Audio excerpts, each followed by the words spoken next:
ज्ञान कहीं पर भी प्रकट नहीं है। सब पवित्र ज्ञान को लेके चल रहे हैं, सब अनुराग सागर की वाणियों को लेके चल रहे हैं। अगर कबीर पंथ में भी मूर्ति पूजा कर रहे हैं तो पूजा कर रहे हैं, नहीं कबीर नहीं धर्मदास है, नहीं कबीर नहीं धर्मदास, अक्षर एक सब घट ही निवास। वो अक्षर क्या है उसी को जानना। हाँ वही अक्षर है ना, ध्वनि वही वो आपको नाद तो है, शान दे दिया है, नाद ढाबा है। ऊपर पड़ी है, हाँ, ढाबे पे है, बिल्कुल। हाँ तो वो तो शान जहर हो गई है, लेकिन उसका रास्ता निकालने का है, वही है। सबको तो मालूम हो गया, सब बोलते हैं रणुकार है, ध्वनि है, आवाज है, हम लोग ढाबा ऊपर है। साहब ने बोला अंग संग हूँ, तो शरीर में तो नहीं हूँ, अंग संग हूँ तो ये ढाबे पे है, शरीर से बाहर, लेकिन आकाश में नहीं है, अंग संग है, वही सोचना है। बहुत बढ़िया, बहुत बढ़िया। आपका सत्संग मैंने तो बहुत मौज आ गया, आनंद आनंद। अभी साहब आपके जो एक दो ऑडियो आए थे ना, हाँ हाँ, तो उसमें क्या है कि मेरे को किसी ने प्रश्न किया था कि भाई अगर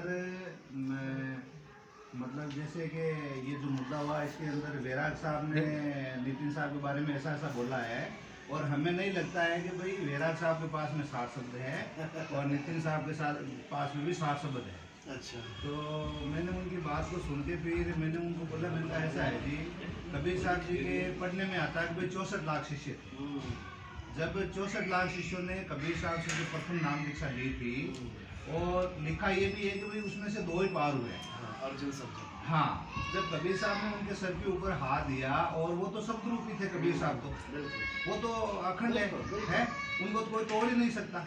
तो मेरे को आप एक बात बताओ, जिनके पास में 60 सबूत होते हुए भी 64 लाख शिष्य पार नहीं हुए हैं, तो फिर आपका ये मतलब कहना ठीक नहीं है कि भाई वैराग साहब के पास में 60 शब्द है या नितिन साहब के पास में 60 शब्द है। फिर आपने सत्संगों को क्या समझा, सत्संग क्या कह रही है, तो फिर उसके बाद में कोई जवाब नहीं था। देखो सीधी सी बात है, पहली बात समझ लो, कबीर साहब ने ये लीला करी, कबीर साहब और रविदास जी ने ये लीला करी। गुरु जी ने सुनो, एक हाथ में लग लिया वैश्य का, वैश्य के गले में हाथ डाल दिया, और एक में ले लिया गंगा जल, दारू की बोतल में गंगा जल ले लिया। अब कोई भला आदमी हो उनसे पूछे कि महाराज जी इतनी मुश्किल से तो आपने 64 लाख चेलों को समझाया, और उसके बाद आपने सारा कबाड़ा कर दिया, वो भी नकली लीला करके, ये कोई सच्चाई तो थी नहीं, आपने ऐसा क्यों किया?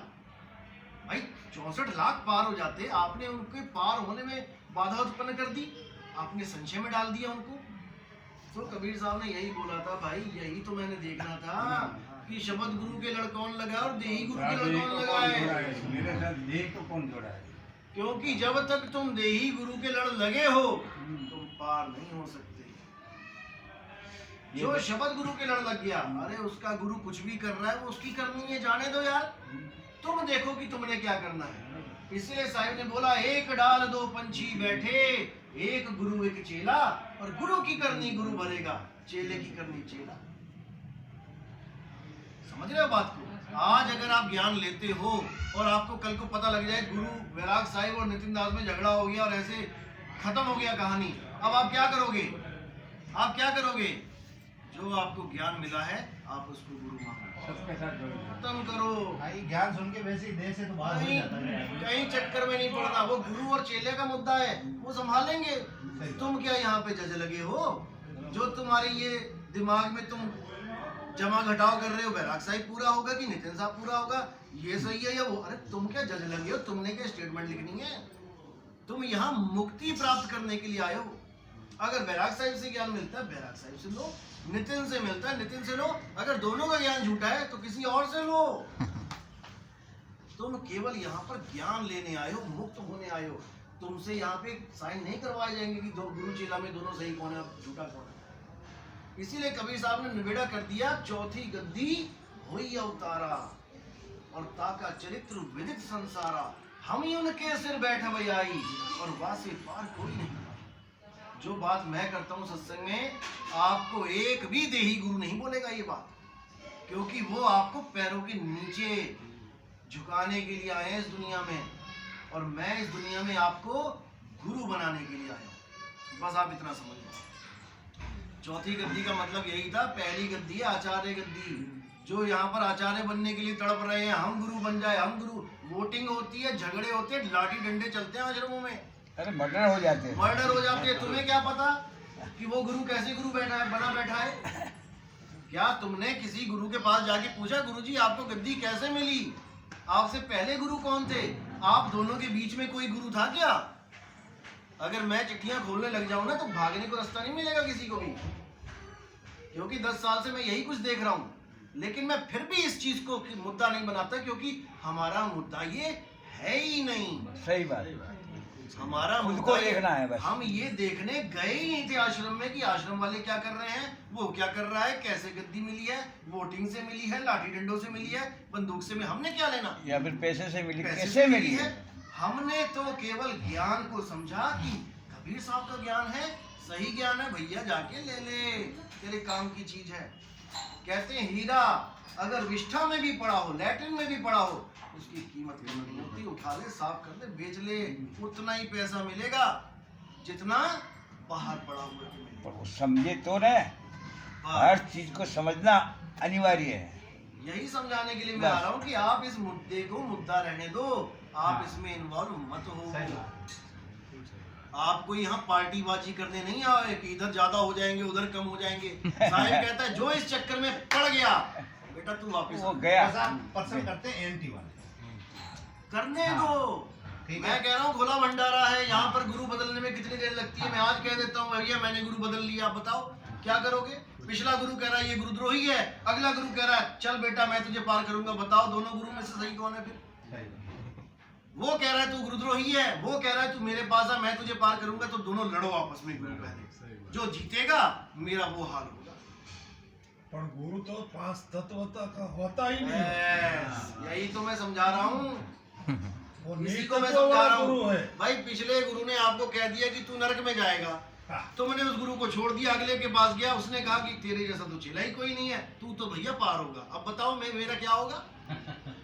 अब बताओ मेरा क्या? दोनों ही गुरु हैं, दोनों ही गद्दी वाले हैं, दोनों के ही लाखों चेले हैं। अब बताओ क्या होगा?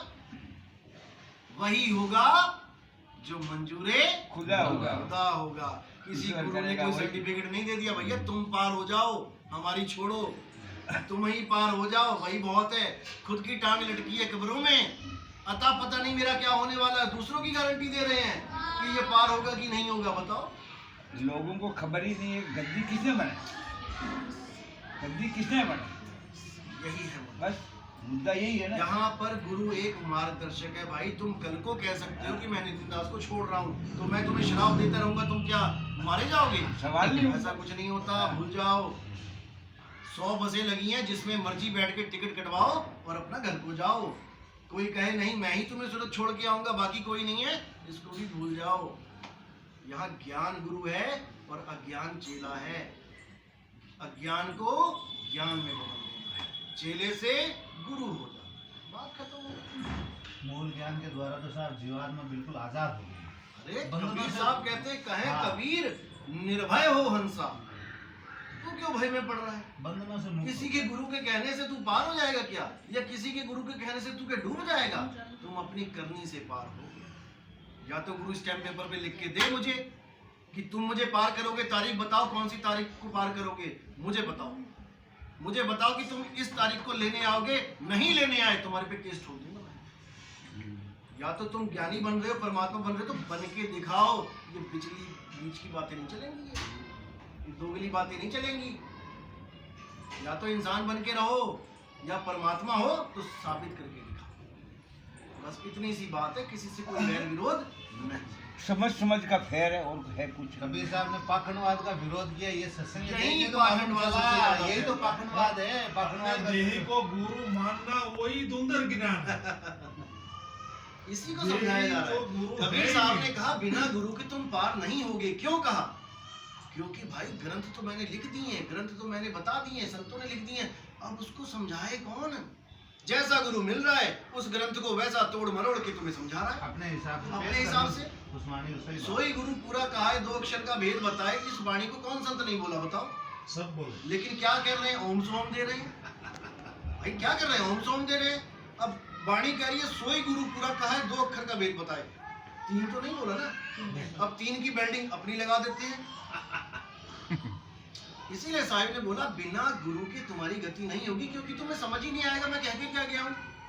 लेकिन जब सारे कोड खुल गए, अब तुम्हें किसी गुरु की जरूरत नहीं है। क्यों नहीं है? ज्ञान समझने के लिए। जब वाणी खुल गई तो अगला गुरु क्या समझाएगा भाई? यही तो समझाएगा। अब तुमने क्या करना है? जो वाणियों के द्वारा तुम्हें संकेत मिल रहा है, अब तुमने उस पर अटल हो जाना है। नाम तुम कहीं से भी ले लो, अगर ज्ञान यही है, नाम तुम कहीं से भी ले लो, इससे कोई फर्क नहीं पड़ता। नाम का कोई ठेका थोड़ी है कि वहीं से लेने का। यही मैं कह रहा हूँ, नाम तुम मुझसे मत लो, तुम कहीं से भी ले लो, किसी और से ले लो, जो गांजा पीता उससे ले लो, उसकी करनी वो भरेगा, हाँ। तुम्हारी करनी तुम भरो। जो गंजेड़ी भंगेड़ी है, इसी को विष्ठा बोला गया है। विष्ठा लैट्रिन, उसमें भी अगर हीरा पड़ा है यानी भेद पड़ा है तो तुम भेद ले लो ना जाके। वो लैट्रिन दुर्गंध है, उसके पास तुम बैठ नहीं पाओगे। कोई गांजा पिए, उसके पास कितनी दुर्गंध आती है। बस में कोई बीड़ी जला ले तो कैसे एकदम हल्ला मचाते हो, भाई बंद कर इसको, क्योंकि दुर्गंध है वो। ऐसे ही साधु संत नहीं बोलूंगा, ऐसे ही लोगों को साहिब ने विष्ठा बोला है, जो इस पंथ में आ तो गए और भेद ले तो लिया, लेकिन करनी वैसी की वैसी ही है। अगर वो भी तुम्हें ज्ञान दे देता है, बोल के समझा देता है, तो समझ लो तुम्हारा कल्याण हो जाएगा उससे, क्योंकि तुमने हीरा चुन लिया है और विष्ठा वहीं पड़ी रहने दी। इसीलिए साहिब ने कहा कि गुरु करे सो ना कर, गुरु कहे सो कर। क्यों कहा है? अच्छी ज्ञान लेने के लिए। इसीलिए बोला है कि क्या पता तेरा गुरु सत्संग करने के बाद पैग लगाता हूँ और तूने चोरी से देख लिया, अच्छा पैग भी लगा सकते हैं, गुरुजी लगाते हैं, तो जो अपन क्यों गुरु पीछे कर रहा है रहे? वो मैं भी कर सकता हूँ। अपन क्यों पीछे रहे? नहीं, गुरु करे सो ना कर और गुरु कहे सो कर। क्यों? गुरु केवल वही कहेगा गद्दी पे बैठ के जो मैं बोल के गया हूं। अगर मेरे बोले हुए से अगर हल्का सा भी इधर उधर हुआ तो जनता खुद उसको नीचे उतार देगी। वो भले खुद पैग लगाता हो, लेकिन वो कह नहीं सकता सत्संग में कि बेटा कभी कभी पैग भी लगा लिया करो, नहीं कह सकता। क्यों? क्योंकि मेरी गाई गाएगा वो, जो मैं बोल के गया हूं वही बोलेगा तुम्हें समझाने के लिए, लेकिन अपनी करनी क्या होगी उसका हिसाब परमात्मा लेगा उससे। इसलिए गुरु करे सो ना कर, गुरु कहे सो कर, उसी से तुम्हारा कल्याण। तभी तो उसमें बताया गुरु की करनी गुरु जाए, चेले की करनी चेला। बस इतनी सी बात है। कोई गुरु क्या कर रहा है वो उसकी प्रॉब्लम है, तुम क्या कर रही हो तुम्हारी प्रॉब्लम है। तुम अपने आप को साधो, उसको छोड़ो।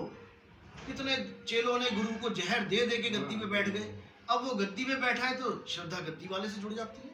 अरे अभी हाल ही गद्दी पे बैठे बैठे हैं जी, गद्दी पे अरे गद्दी पे वो कातिल है, वो कातिल है, तुम उसको सतगुरु मान के बैठ गए। बस यही तुमने समझना है, परमात्मा गुरु है। साहब आपने बोला है कि जो जेल में जहाँ से आए हो वहाँ से निकलना है, हाँ, तो सुरती ये सुरती जीव है। ये अलग ज्ञान है, ये ऐसे नहीं खोला जाता। ये दीक्षा वाला ज्ञान है जो आप पूछना चाहते हैं ना, ये ऐसे नहीं खोला। चलो बहुत बढ़िया। हमारी तो इच्छा पूरी हो गई, 2 साल से मैं एक ये सारी दुनिया की इच्छा पूरी है। ये भूल गया तुम देव बताई।